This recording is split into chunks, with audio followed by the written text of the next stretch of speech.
administration, of which Fauci is essentially a part of, is all over the map on the messaging here. And then they've also got this to deal with this very uncomfortable moment of the president struggling to answer very basic questions about the latest massive cyber attack against the country. Take a look at this. I'll be in better shape to talk to you about it. Hang on a second.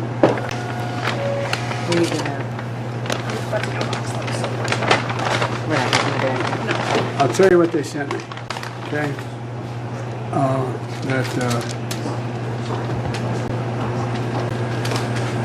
The idea, first of all, we're not sure who it is.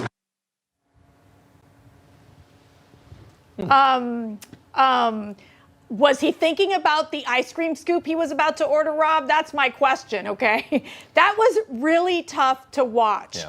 But this is a very serious story here. Russian hackers have taken down the IT systems of up to 1 million companies across the world. They are now demanding $70 million in Bitcoin in order to unlock all of the affected networks. For more on this, let's welcome Florida Congressman Greg Steube. Congressman Steube, it's great to see you. How are you doing? Good. How are you? Thanks for having me. Great. Well, Congressman, I know you're a member of the House Judiciary Committee as well as the House Foreign Relations Committee. But before we get into this latest hacking scandal, we've seen the remaining structure of that collapsed condo in Surfside, Florida, that was demolished last night. Such tragedy. Search and rescue efforts have been paused. At least 27 people are confirmed dead. 118 people still unaccounted for. Can you give us an update? Yeah, I mean, just such a tragic situation for everybody involved. My prayers go out to the families of everybody that's affected and those that are still missing.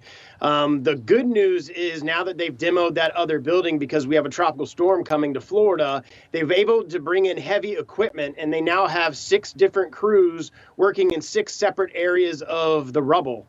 They haven't been able to bring in heavy equipment previously. So by virtue of bringing in this heavy equipment to be able to start moving big pieces of concrete, they are moving a lot faster than they were prior to demoing that other building. So there is hope. There is good news of moving a lot faster than they've been moving. But there's been so much time that's gone on since the initial collapse.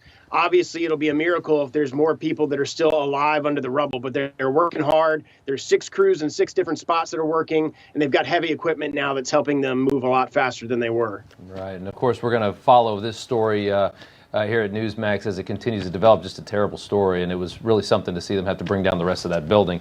I want to move on to the Russian hack, though. We just played the clip earlier, Congressman. President Biden over the weekend didn't really know what to say about this, wasn't able to answer a pretty simple question while he was at the ice cream shop. What message does that send to countries around the world that, are kind of looking at us, our adversaries, I guess? What does that send to them when you have a president in this condition, I guess? Well, it's sad that the president of the United States isn't able to lead and answer simple questions. And I guess his staff didn't put a pocket information in his pocket about that specific question that he could fumble through and try to respond accordingly.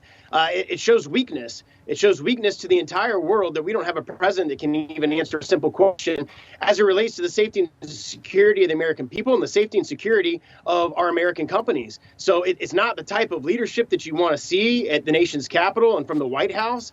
I wish that we still had the Trump administration in that took a much harder stance with the Russians and with China than the Biden administration has done. But unfortunately, this sends a very weak signal to all of our enemies all across the world that they can continue to do these type of hacking things. And in Geneva, when he was speaking to Vladimir Putin about, there's 16 areas that I don't want you to attack, you're basically given A-OK for all these other areas that you can cyber attack. And that's not the type of leadership that we should be having from our nation's capital. No.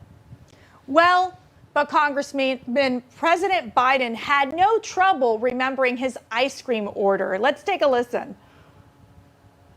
I want a double dip waffle cone with vanilla chocolate chip. Vanilla chocolate chip, we can do that. I got 2 scoops. That means a double dip ice cream. The press was falling all over themselves as the president ordered not 1, but 2 scoops of ice cream. Congressman, do you remember this CNN headline from 2017 where it said, Trump gets 2 scoops of ice cream, everyone else gets 1. So it's okay when Biden gets 2 scoops, but not Trump?